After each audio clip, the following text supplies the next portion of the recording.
share this information with you because we need to work together to figure out what's going on here. It's extremely important to understand.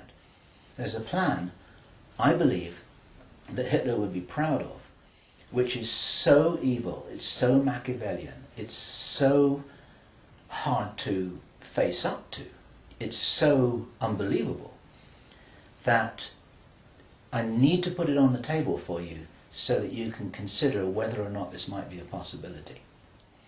The plans that I've been describing are definitely a possibility because he heard them with his own ears in this meeting. Everything I've described up until now, up to and including a major outbreak of hostilities after the limited war. So the sequence is as follows. The planned sequence is as follows. Israel attacks Iran, then there's a ceasefire, then during which time there is heavy governmental military controls over populations in all Western countries. Then China is attacked by a biological weapon. It's a flu-like disease, it spreads like wildfire, this goes all over the world, and then they have a major Third World War. And then, by this time, 50% of the population will be destroyed. And not only because of the war or the plague, but because, as many of you watching this will understand, the infrastructure goes down in situations like this. There's no food in the supermarkets, there's no gas in the pumps, the telecommunication goes down, there may not even be water coming out of the taps. People are kind of thrown back into a Victorian era without the facilities to handle this, because most people don't have their vegetable gardens, they don't have their horse and cart, they're not able to survive in the way that we used to be able to. We're very, very vulnerable in our technological advancement. We're extremely vulnerable, and of course the controllers know this. At this stage, our source was speculating about why are they in a hurry? Why do they want to do this? And there's a sort of heavy irony here, which is like, I was saying, well, if you're going to plan the Third World War, then why not take your time over it and get it right and do a really good job? You can, this could be in 20 years' time or 30 years' time, it doesn't really matter. Why is there in such a rush? And our source said that he felt, from inside information that he's continued to receive, that this is still timed for something around 18 months from now. And that puts it around about the middle of 2011. He doesn't know this for sure because these events aren't calendar driven. They're actually event sequence driven. In other words, this has got to happen before that happens, and then after that the next thing can happen, then after that the next thing can happen. So a whole lot of things have got to be in place before all the dominoes fall over, so to speak. And they seem to be behind schedule in some of this. There are some planned events that definitely haven't happened. One of the things which I remembered when I was hearing this story was that our source, Henry Deacon, and many of you who've watched Project Camelot videos and read their reports for the last 3 years will know that when we met Henry Deacon in 2006, he said that in his own inside information was that there would be a war against China in 2008. Now that didn't happen. And all this time, at that time it didn't make any sense, and even now it didn't make any sense. It's like, well, all right, but why do this? Why do this? Why do this? Now, this was his answer. And our source is a pretty smart guy. He's been in the military. It's a totally different story that he didn't debrief in our audio transcript, which you have the opportunity to read, but he's had his own ET experiences in the military. He's got his own sources of information about some of the background for this. He says that he's as sure as he can be that the people who are calling the shots in the world, you can call them the Illuminati, the controllers, the cabal, whatever name you have for them, they believe that there is going to be what he called a geophysical event, a major geophysical event.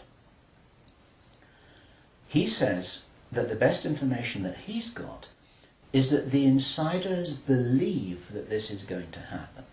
or they are concerned that this is going to happen.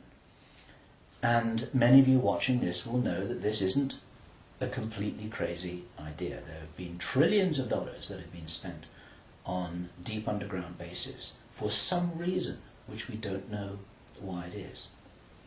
You'll know about the seed bank in Svalbard. This is in the public domain, where all the seeds of all the plants and all the crops in the world have been buried deep inside a granite vault in northern Norway.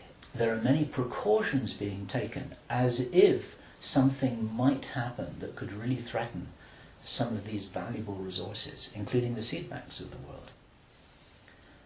Now, if there is going to be a geophysical event as they believe, this is because it seems to be preserved Illuminati inside knowledge, whether it's true or not, that there are repeated cyclical geophysical events about every 11,500 years. Information about what really happened to Atlantis was very probably in the Great Library of Alexandria that burnt down a couple of thousand years ago. There are persistent rumours that much of that information has been retrieved and it's in the Vatican Library. This is information which is not in the public domain and which the insiders may have access to. Whether it's accurate or not, the important thing is to realise that they probably believe that this will happen and they're making their precautions. And this might be the justification for this insanity that we've just heard about in this plan. Consider this. He said, if there's going to be a major geophysical event, something like a pulse shift, maybe it's Planet X, maybe it's some kind of energetic phenomenon that the solar system is going to be moving into, that's going to somehow destabilize the Earth or the Earth's crust in some way, we don't know. But if there were to be a major emergency like that, something that would actually make a war look very inconsequential, the thing that will help the human race to survive it, or will help parts of the human race to survive it, is if there is already emergency preparedness in place before it happens. In other words, if you knew that there was an emergency coming, if you knew, for instance, that there's a hurricane coming in to hit your city, then you put all the emergency preparedness in place beforehand. You have the troops ready, you have the infrastructure ready, you have the military ready, you have everything that you need ready to handle this situation so you can respond and react and recover in the best possible way. Our source suggests that the reason for this whole Third World War scenario is that then the Western governments, with the Chinese out of the way, will be in a state of such totalitarian control of their own population that they will be best equipped to recover and rebuild the new world after a cataclysm. And he thinks that this is what's happening. And I have to tell you that this terrible logic makes sense to me, that they would think that way. I'm not for a moment agreeing that this will happen. I think this is wild, crazy stuff, but if they believe that it's going to happen, then this could be their justification for this kind of plan that we've heard about is really being discussed. And this now is my own speculation right now, which also makes sense to me, and I invite your comments and your thoughts about this. We need to work together to figure out what's happening here. It's called the Anglo-Saxon mission. What that told me was that the reason for the name is because this is a white racist agenda for the inheriting of the new earth. It's a plan that Hitler would be proud of.